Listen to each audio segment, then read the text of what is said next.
ஆண்டவரும் இரட்சகருமாகிய இயேசு கிறிஸ்துவின் நாமத்தில் உங்களுக்கு அன்பின் வாழ்த்துக்கள். இன்றைய செய்தியினுடைய தலைப்பு லைவ் ஆஸ் எ காட்லி பீப்புள். தேவ பக்தி உள்ள மக்களாக வாழுங்கள். 2 பேதுரு 2ஆம் அதிகாரம் 9வது வசனம். கர்த்தர் தேவ பக்தி உள்ளவர்களை சோதனை நின்று ரட்சிக்கவும் அக்கிரமக்காரரை ஆக்கினைக்குள்ளானவர்களாக நியாயத்திற்கு நாளுக்கு வைக்கவும் அறிந்திருக்கிறார்.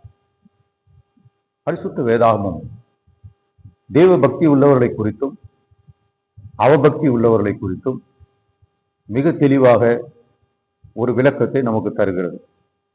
தேவ பக்தி உள்ளவர்கள் சத்தியத்தை விசுவாசித்து அதன்படி நடக்கிறவர்கள்.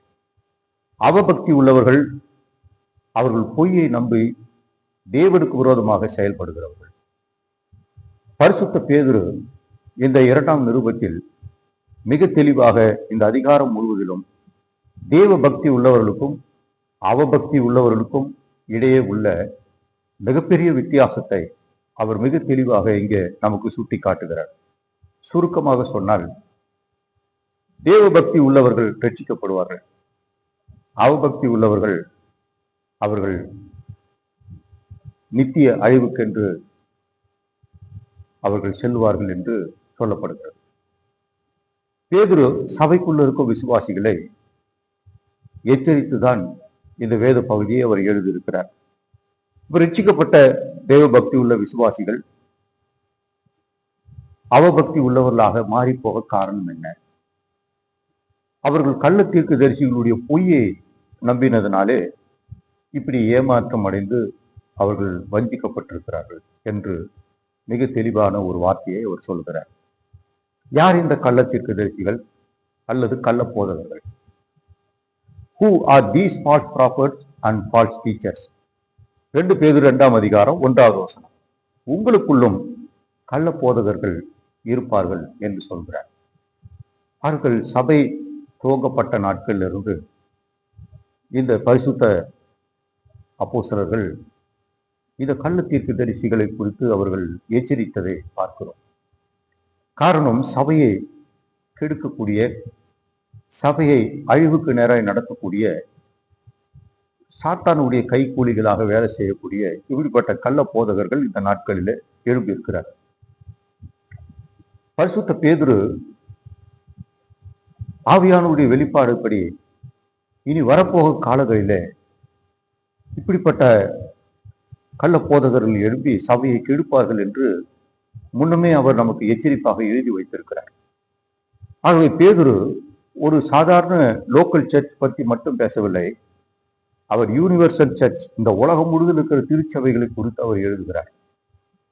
ஆகவே உங்களுக்குள்ளும் இருப்பார்கள் என்று சொல்லுகிறார். அப்ப இந்த உலகத்தின் முதல் கள்ளத்திற்கு தரிசியாய் இருந்தது சாத்தான். ஆதியாகமம் 3:4, நீங்கள் சாகவே சாவதில்லை என்று தேவன் சொன்ன சத்தியத்தை பொய்யாக மாற்றினார். யார் கள்ள தீர்க்கதரிசி? சத்தியத்தை பொய்யாக மாற்றுகிறவர்கள், பொய்யை நம்ப வைக்கிறவர்கள். யோவான் சுவிசேஷம் 8ஆம் அதிகாரம் 44 இயேசுவானவர் முதல் முறையாக இந்த கள்ள தீர்க்கதரிசிகளை குறித்து எச்சரிக்கிறார். அவன் ஆதி முதற்கொண்டு கொலைபாதகனாய் இருந்தான். சத்தியம் அவனிடத்தில் இல்லை, அவனும் பொய்யனும் பொய்க்கு பிதாவுமாய் இருக்கிறான் என்று சாத்தானை குறித்து மிக தெளிவாக சொல்கிறார். ஆகவே சாத்தான் யார்? அவன் பொய்யை பேசுகிறவன், அவன் பொய் பேசுகிறவர்களுக்கு தலைவனாய் இருக்கிறான். ஆகவே இப்படிப்பட்ட இந்த சாத்தான் ஆதி முதல் கொண்டு மனுஷ கொலைபாதகனாய் இருக்கிறான். அப்படி என்றால் சத்தியத்தை மாத்திரம் விசுவாசித்து நம்பிக்கொண்டிருந்த ஆதாம் ஏவாளை பொய்யை நம்ப வைத்து மரணத்தை முதல் முறையாக அவளுக்குள் கொண்டு வந்தவன் என்று சாத்தான். காயினை ஒரு கொலைகாரனாக மாற்றி அவனை தன்னுடைய சகோதரனாகிய ஆபேலை கொலை செய்ய தூண்டியவன். இப்படித்தான் அவன் அழிவுக்கு நேராக ஜனங்களை நடத்தக்கூடியவனாய் இருக்கிறான். கள்ள தீர்க்கதரிசிகள் பொய்யினால் மக்களை ஏமாற்றி அவர்களை அழிவுக்கு நேராக என்ன செய்கிறார்கள்? நடத்துகிறார்கள் என்று இயேசு கிறிஸ்து எச்சரித்திருக்கிறார்.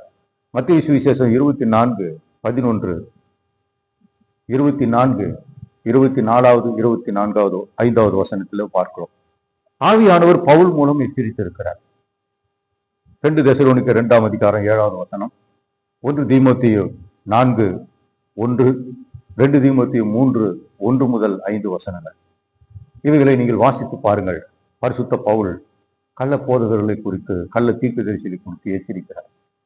பேதுரு மூலமாக இந்த 2ஆம் அதிகாரம், 2 பேதுரு 2ஆம் அதிகாரம் 1 முதல் 22 வரை உள்ள வசனங்களை வாசிக்கும் பொழுது மிக தெளிவாக எச்சரிக்கிறார். யூதாவும் எச்சரிக்கிறார். அவர் தனது நிருபத்திலே மிக தெளிவாக அவர்கள் யார் என்பதை எச்சரிக்கிறார். யோவான் மூலமாக எச்சரிக்கிறார். 1 யோவான் 2ஆம் அதிகாரம் 18வது வசனம், 1 யோவான் 4:1, 2 யோவான் 7 முதல் 11 வசனங்கள், வெளிப்படுத்தின விசேஷம் 2ஆம் அதிகாரம் 2வது 6வது வசனங்கள். ஆகவே இந்த வசனங்கள் எல்லாம் நீங்கள் வாசித்து பாருங்கள். ஆண்டவர் மிக தெளிவாக இந்த கள்ள தீர்க்கதரிசிகளை குறித்து எச்சரிக்கிறார். இந்த கள்ள தீர்க்கதரிசிகள் எப்படி விசுவாசிகளுடைய மனதிலே இடம் பிடிக்கிறார்கள்? முதலாவது, அவர்கள் விசுவாசிகளுடைய நம்பிக்கையை பெறுகிறார்கள். அதற்காக பிரபலமாக தங்களை காட்டிக்கொள்கிறார்கள். பெரிய மேடை பேச்சாளர்களாகவும் மக்களை கவரக்கூடிய, வசீகரிக்கக்கூடிய, ஈர்க்கக்கூடிய வகையில பிரசங்கத்தை செய்கிறார்கள். ஆகவே வேத பொருட்டுகளை, கேட்டுக்கு ஏதுவான வேத பொருட்டுகளை தந்திரமாய் அவர்கள் நுழை பண்ணுகிறார்கள்.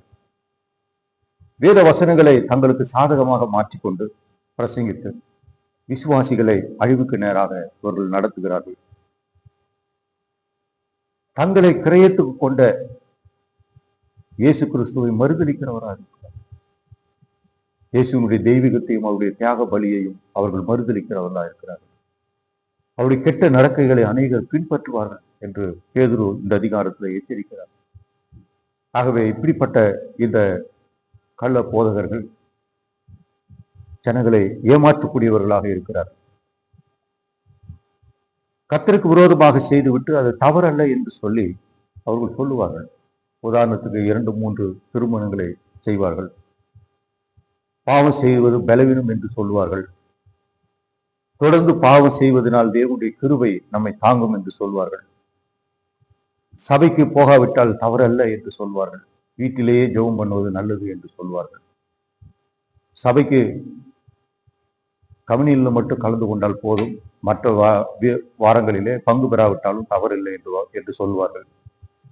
வேதத்தை படிக்காமல் இருப்பது குற்றம் அல்ல, ஜெபம் பண்ணாமல் இருப்பது பெரிய தவறல்ல.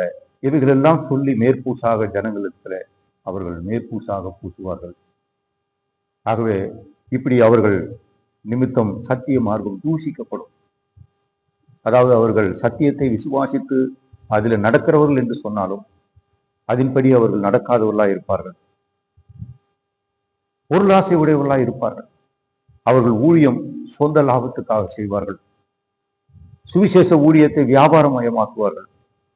இதற்காக அவர்கள் தந்திரமான வார்த்தைகளை, உருக்கமான கதைகளை சொல்லி ஜனங்களை ஏமாற்றுவார்கள். தவறான புள்ளி விவரங்களை, மிகைப்படுத்தப்பட்ட புள்ளி விவரங்களை சொல்லி பணத்தை சேகரிப்பார்கள். இப்படி கட்டுக்கதைகளின் மூலமாக தங்களை தாங்களே மகிமைப்படுத்திக் கொண்டு தங்கள் ஊழியத்தை விரிவாக்குவார்கள். இதெல்லாம் அவர்கள் செய்வார்கள் என்று பேதுரு மிக தெளிவாக இங்கே ஒரு பெரிய காரியங்களை நமக்கு சொல்லி தருகிறார். அஜாக்கிரதையா இருக்கிற விசுவாசிகள் இப்படிப்பட்டவர்களிடம் சிக்கிக் கொள்வார்கள். காரணம், இவர்கள் சபையை விட இப்படிப்பட்ட ஊழியர்களை ரொம்ப அதிகமாக நேசிப்பார்கள். வசனத்தை படித்து சத்தியத்தை அறிந்து கொள்ளுங்கள் என்று சொன்னால் அதை விட ஊழியக்காரன் சொல்வதுதான் தெய்வ வாக்கு என்று சொல்லி இன்றைக்கு ஹீரோயிசம் சபைக்குள்ள அதிகமாக வந்திருக்கிறது. அவர்கள் இப்படிப்பட்ட ஊழியர்களை பின்பற்றக்கூடியவர்களாக இருக்கிறார்கள். அதாவது வேத வசனத்தை காட்டிலும் அவர்கள் சொல்கிற வார்த்தைக்கு மிகப்பெரிய மதிப்பு கொடுக்கக்கூடிய மக்கள் இந்த உலகத்தில் இருக்கிறார்கள். ஆகவே அருமையான தேவ பிள்ளைகளை, நாம் முதலாவது வேத வசனத்துக்கு நாம் முக்கியத்துவத்தை கொடுக்கணும்.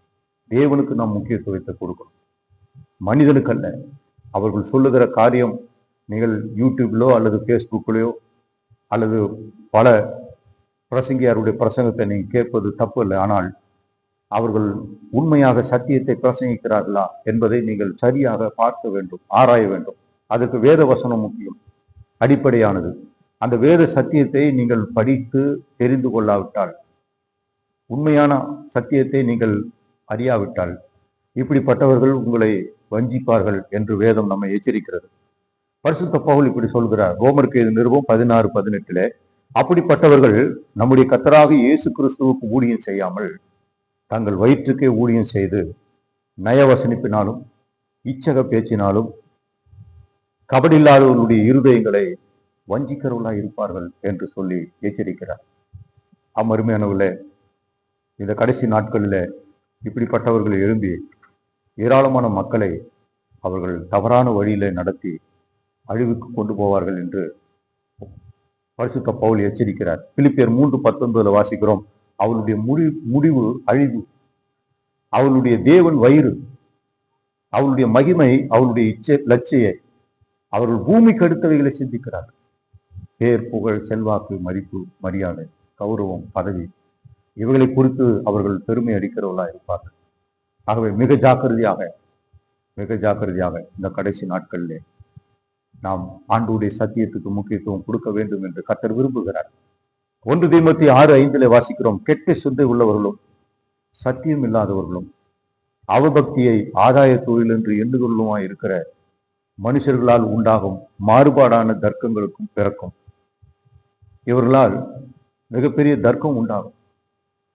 இவர்கள் எப்படிப்பட்டவர்கள்? வசனத்தை தங்களுக்கு சாதகமாக வளைத்து மற்றவர்களை தம் பக்கம் இழுக்கக்கூடியவர்களா இருப்பாங்க.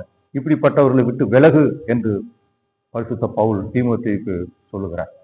தீமோத்தேயு யார்? அவர் ஒரு போதகர், திருச்சபையினுடைய போதகர், ஊழியக்காரர். அவருக்கு தான் பவுல் மிகப்பெரிய புத்திமதிகளை சொல்லுகிறார். ஆகவே விசுவாசிகள் இன்னும் மிக ஜாக்கிரதையாக இருக்க வேண்டும். தந்திரமான வார்த்தைகளால் உங்களை தங்களுக்கு ஆதாயமாக அவர்கள் வசப்படுத்திக் கொள்வார்கள். தேவனுடைய வார்த்தையில் இருக்கும் தெளிவான போதனை இவர்களுக்கு பிடிக்காது. கட்டுக்கதைகளை சொல்வார்கள், நடக்காத ஒன்றை நடந்தது போல சொல்லுவார்கள். எங்கோ நடந்த ஒரு காரியத்தை வைத்து, இந்த சம்பந்தமில்லாத காரியத்தை வைத்து ஆவிக்குரியதோடு சம்பந்தப்படுத்துவார்கள். ஆகவே நாம் ஜாக்கிரதையாக இருக்க வேண்டும். எனவே அவர்கள் தங்கள் சொந்த போதனையை உருவாக்குவார்கள். அவர்களுக்கு விசுவாசிகளை குறித்த எந்த அக்கறையும் அவர்களுக்கு கிடையாது. அவர்கள் யூதாசை போல பணத்திற்காக யாவரையும் விற்று விடுவார்கள். பாருங்கள், இதுதான் அவருடைய மோசமான செயல்கள். இந்த கள்ள போதர்களுக்கு அவர்களை நம்பி ஏமாறும் அவபக்தி உள்ள மக்களுக்கு அழிவு உண்டு என்று வேதம் மிக தெளிவாக எச்சரிக்கிறது. அந்த அழிவிற்கு 3 உதாரணங்களை இது பேதுரு இங்கே மேற்கோள் காட்டுகிறார். முதலாவது உதாரணம் பார்க்கிறோம், 2 பேதுரு 2:4. பாவம் செய்த தூதர்களை தேவன் தப்ப விடவில்லை. இந்த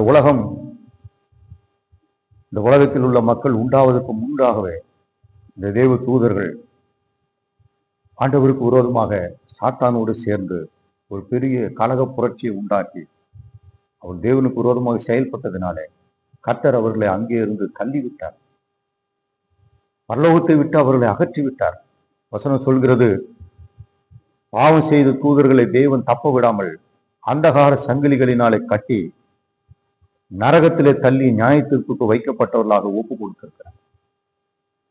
ஆகவே அருமையானவர்களே, தேவனுடைய சத்தியத்தின்படி நடக்காதவர்களை தேவன் நிச்சயமாக தப்ப விட மாட்டார்.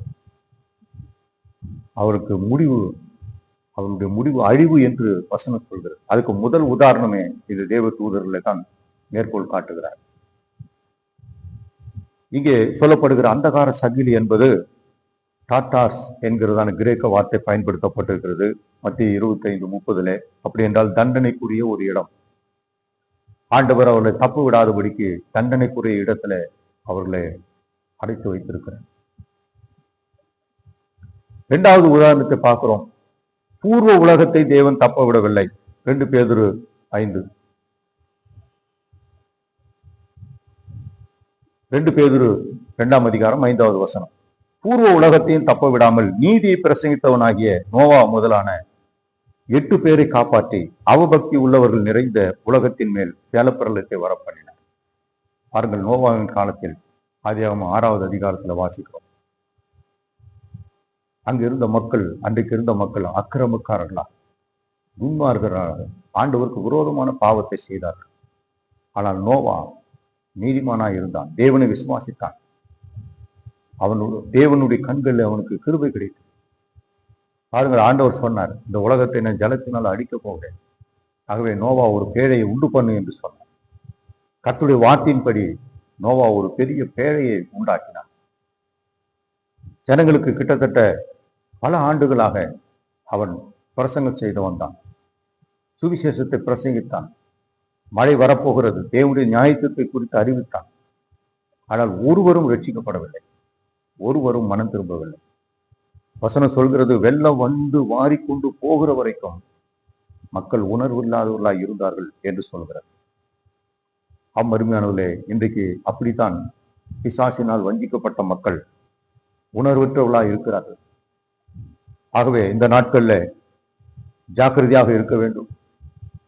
நோவா இப்போது ஜலப்பிரளயம் வருகிற நேரத்தில் கர்த்தர் அவனை உள்ளே அணைத்து கதவை பூட்டிவிட்டார். அவரே சாவியை கொண்டு போய்விட்டார். காரணம், நோவா இரக்கமுள்ள மனிதன். ஒருவேளை யாராவது என்னை காப்பாற்றும் என்று சொன்னால் அவன் சாவியை திறந்து, கதவை திறந்து உள்ளே அழைத்து கொள்வான். பின்பு என்ன நடக்கும்? மனம் திரும்பாமல் உயிரை காப்பாற்றுவதற்காக மாத்திரம் அவர்கள் வந்தவர்கள். அப்படி என்றால் மீண்டும் அக்கிரமம் பெருகும், மீண்டும் அநீதிகள் பெருகும். ஆகவே கர்த்தர் அவரே பூட்டி விட்டு கொண்டு போய் விட்டார். பாருங்கள், அன்றைக்கு இருந்த அத்தனை மக்களும், லட்சக்கணக்கான மக்கள் வெள்ளத்தினால் அழிக்கப்பட்டார்கள். ஒருவரும் தப்பிக்கவில்லை. ஆகவே அது ஒரு எக்ஸாம்பிளாக, ஒரு உதாரணமாக கர்த்தர் எழுதி வைத்திருக்கிறார். ஆகவே பேதுரு இரண்டாவது உதாரணமாக இதை சொல்லுகிறார். ஆகவே அருமையானவர்களே, அப்படிப்பட்ட மக்கள் தப்பவில்லை என்றால் இந்த கள்ள தீர்க்கதரிசிகளும் அவரை நம்புகிறவர்களும் தப்ப முடியாது என்று வசனம் சொல்கிறது. மூன்றாவது உதாரணம், சோதோம் கோமரா என்னும் பட்டணங்களையும் தேவன் தப்ப விடவில்லை. ஆறாவது வசனம், சோதோம் கோமரா என்னும் பட்டணங்களையும் சாம்பலாக்கி கவிழ்த்து போட்டு ஆக்கினைக்குள்ளாக தீர்த்து பிற்காலத்திலே அவபக்தியாய் நடப்பவர்களுக்கு அவைகளை திருஷ்டாந்தமாக வைத்திருக்கிறார். ஆதியாகமம் 19ஆம் அதிகாரம் 1 முதல் 29 வசனங்களை வாசிக்கும் பொழுது, லோத்து தேவனை விசுவாசித்ததினால் அவன் நீதிமானாக எண்ணப்பட்டான். ஆபிரகாமை தேடி வந்த இந்த தேவ தூதர்கள் சொன்ன வார்த்தை என்னவென்றால், நாங்கள் சோதோமை அழிக்கப் போகிறோம். அப்பொழுது சோதோம் மிகவும் அநீதியும் அக்கிரமும் நிறைந்த மக்கள் அங்கே இருந்தார்கள். அங்கே விபச்சாரங்களும் வேசித்தனங்களும், அங்கே அந்நியருடைய மாம்சத்தை பட்சிக்கிறவர்களும் குடிகாரர்களுமாய் இருந்தார்கள், மதுபானம் பிரியர்களாய் இருந்தார்கள். ஆகவே கர்த்தர் அந்த தேசத்தை அழிக்க வேண்டும் என்று கர்த்தர் இறங்கினார். அப்பொழுது லோத்து அங்கே இருந்தான். ஆகவே இந்த செய்தி ஆபிரகாமுக்கு வந்தபோது ஆபிரகாம் மன்றாடி ஜெபம் பண்ணார். கர்த்தர் ஆபிரகாமுடைய ஜெபத்தை கேட்டு இந்த லோத்துவை விடுதலை ஆக்க வேண்டும் என்று கர்த்தர் மனம் இறங்கி அந்த தூதர்கள் வந்து லோத்து குடும்பத்தை அவர்கள் வெளியே கொண்டு போய் விட்டார்கள். பின்பு கந்தகமும் அக்கினியும் அந்த சோதோம் கோமோரா பட்டணத்தின் மேலே இறங்கி வந்ததை பார்க்கிறோம். அருமையானவர்களே, ஆண்டவருடைய பிள்ளைகள் மிக ஜாக்கிரதையாக இருக்கணும். இங்கே எபிரேயர் 1:9 வாசிக்கிறோம், தேவன் எப்படிப்பட்டவர், நீதிமான் எப்படிப்பட்டவனா இருக்கிறான்? நீதிமான் நீதியை விரும்பி அக்கிரமத்தை வெறுக்கிறவனா இருக்க வேண்டும்.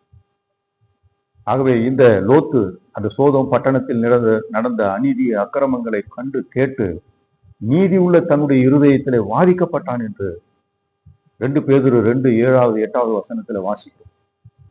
ஒரு நீதிமான் என்ன செய்ய வேண்டும்? தன்னை சுற்றிலும் இருக்கிற மனிதர்களுடைய பாவங்களை காண்கிற போது நாம் மிகுந்த வேதனை அடைய வேண்டும். பாருங்கள், ஒரு நீதிமான் அவன் இருதயம் பாரப்பட்டது, அழிந்து போக ஆத்துமாக்களுக்காக ஜெபிக்க வேண்டும். இந்த உலகத்தோடு ஒத்து போகாமல் நாம் பிரித்தெடுக்கப்பட்ட பரிசுத்த வாழ்க்கை வாழ வேண்டும். துன்மார்க்கரான இந்த சோதோம் கோமோரா பட்டணங்கள் சாம்பலாகி கவிழ்க்கப்பட்டு போயிற்று என்பதை பார்க்கிறோம். ஆகவே ஆக்கினிக்குள்ளாக தீர்த்து இன்றுள்ள மக்களுக்கு அதை ஒரு உதாரணமாக தேவன் எழுதி வைத்திருக்கிறார். ஆகவே அருமையானவர்கள், இந்த கடைசி நாட்கள்ல நாம் ஒரு பிரித்தெடுக்கப்பட்ட வாழ்க்கை வாழ வேண்டும். தேவாலயத்தை சுற்றிலும் மதில் சுவர்கள் இருக்கு. மோசையினால் உருவாக்கப்பட்ட அந்த ஆசரிப்பு கூடாரத்தை சுற்றிலும் அங்கு திரையினால் அடைக்கப்பட்டிருந்தது. காரணம், அது உலக சமுதாய மக்களிடத்திலிருந்து பிரித்து எடுக்கப்பட்டதாய். கர்த்தர் உங்களையும் தேவனுடைய ஆலயமாக மாற்றியிருக்கிறார். நீங்களும் இந்த உலகத்திலிருந்து பிரித்து எடுக்கப்பட்ட மக்களாக தேவனுக்கும் அவருடைய பரிசுத்த நோக்கத்துக்கும் நீங்கள் பிரயோஜனம் உள்ளவர்களாக நீங்கள் வாழ வேண்டும். ஆகவே இந்த உலகத்தினுடைய பாவங்களை வெறுக்கிறவர்களாக, இந்த உலகத்தின் அநீதிகள், சிற்றின்பங்கள், ஆசை, இச்சைகளை வெறுக்கிறவர்களாக, கர்த்தருக்கு பிரியமான வாழ்க்கை வாழக்கூடியவர்களாக, தேவன் தங்குகிற ஆலயமாக, தேவனுடைய பிரசன்னமும் மகிமையும் நிறைந்த ஒரு இடமாக நீங்கள் மாற வேண்டும். கர்த்தருடைய வார்த்தை உங்கள் மூலமாக வெளிப்பட வேண்டும். கர்த்தருடைய வல்லமை உங்கள் மூலமாக வெளிப்பட வேண்டும். அருமையானவர்களே, ஆகவே இந்த கடைசி நாட்கள்ல அப்படிப்பட்ட ஒரு தேவ பிள்ளைகளாக, நீதிமான்களாக நீங்கள் வாழுங்கள். உங்களை கொண்டு ஆண்டவர் பெரிய காரியங்களை செய்வார். ஆகவே நீதிமானாகிய லோத்தை தேவன் ரட்சித்தார். வசனம் 8:9 வாசிக்கிறோம். நீதிமானாகிய லோத்தை அவர் ரட்சித்திருக்க கர்த்தர் தேவ பக்தி உள்ளவர்களை சோதனை நின்று ரட்சிப்பார். லோத்து சுற்றிலும் காணப்பட்ட பாவங்கள் இருந்து அவன் தன்னை விலக்கி காத்து கொண்டான். அதுபோல நீங்களும் உங்களை சுற்றிலும் இருக்கிற அநீதி அக்கிரமத்திலிருந்து உங்களை நீங்கள் விலக்கி காத்துக்கொண்டு பரிசுத்தமாக வாழுங்கள். அருமையானவர்களே, பாவத்தை அவன் வெறுத்தான், எதிர்த்தான். ஆகவே தேவன் அவன் மேல் மனதிறங்கி அவனை ரட்சித்தார். ஆகவே இன்றைக்கு நீங்களும் இப்படி உங்களை நீங்கள் பரிசுத்தமாக காத்துக்கொள்ளும். ஆண்டவர் கொடுத்த ரட்சிப்பு உங்க வாழ்க்கையில ஈடேற நீங்கள் பிரயாசம் எடுங்கள். அதற்காக ஜெபியுங்கள். அதற்காக நீங்கள் உங்களை அர்ப்பணியுங்கள். அனுதின வேத வாசிப்பு, ஜெபம், சபையோடு உள்ள ஐக்கியம், தேவனோடு உள்ள ஐக்கியத்தில், பரிசுத்தவான்களோடு உள்ள ஐக்கியத்தில் நீங்கள் தொடர்ந்து நிலைத்திருந்தால் நீங்கள் இந்த உலகத்தின் கேட்டுக்கு தப்பி நீங்கள் வாழ முடியும். அருமையானவர்களே, ஆகவே நீங்கள் ஜாக்கிரதையா இருங்கள். யோவான் சுவிசேஷம் 14:3 வாசிக்கிறோம். இயேசு நமக்காக மீண்டும் வரப்போகிறார். அவருடைய வாக்கு தத்தங்களின்படி அவர் மீண்டும் வரப்போகிறார். அவர் வரும்பொழுது என்ன நடக்கும்? அவருக்காக உண்மையாய் சத்தியத்தின்படி வாழ்ந்தவர்களை ஆண்டவர் சேர்த்துக் கொள்வார். இப்படி பொய்யை நம்பி இந்த உலகத்தின் சிற்றின்பங்களின்படி வாழ்ந்தவர்கள் அவர்கள் கைவிடப்பட்டவர்களாக அவர்கள் பாதாளத்துக்குள் தள்ளப்படுவார்கள். ஆகவே ஆண்டவர் தம்முடைய ஆக்கினையை இந்த உலகத்தின் மேல ஊற்றுவார். அருமையானவர்களே, அதுதான் வேதம் எச்சரிக்கிறது. யோவான் சுவிசேஷம் 3:10 முதல் 12 வசனங்கள் வரைக்கும் வாசிப்பீர்களெல்லாம் அவர் விசுவாசியாதவர்களோ ஆக்கினைக்கு உட்பட்டாயிற்று.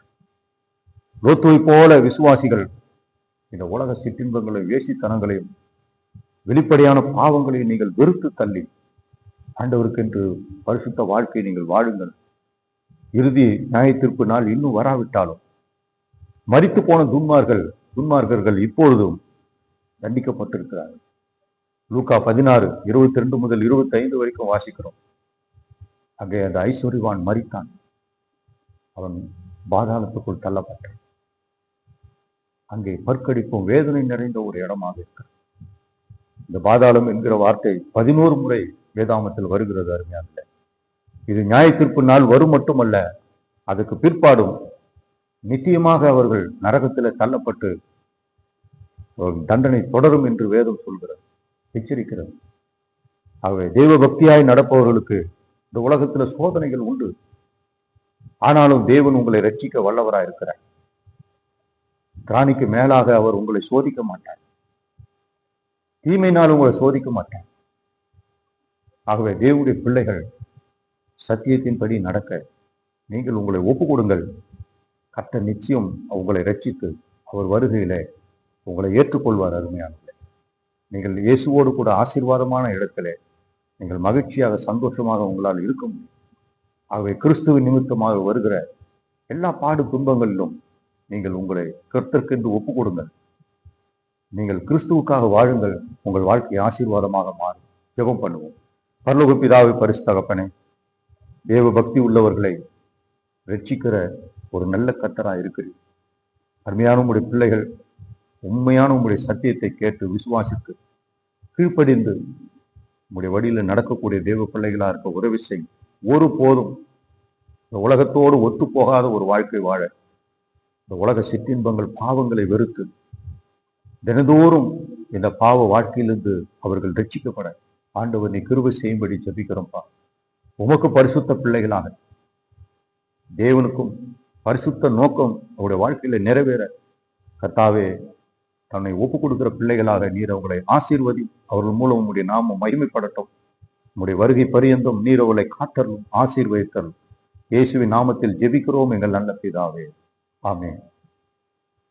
God bless you. கர்த்தர் உங்களை ஆசீர்வதிப்பாராக.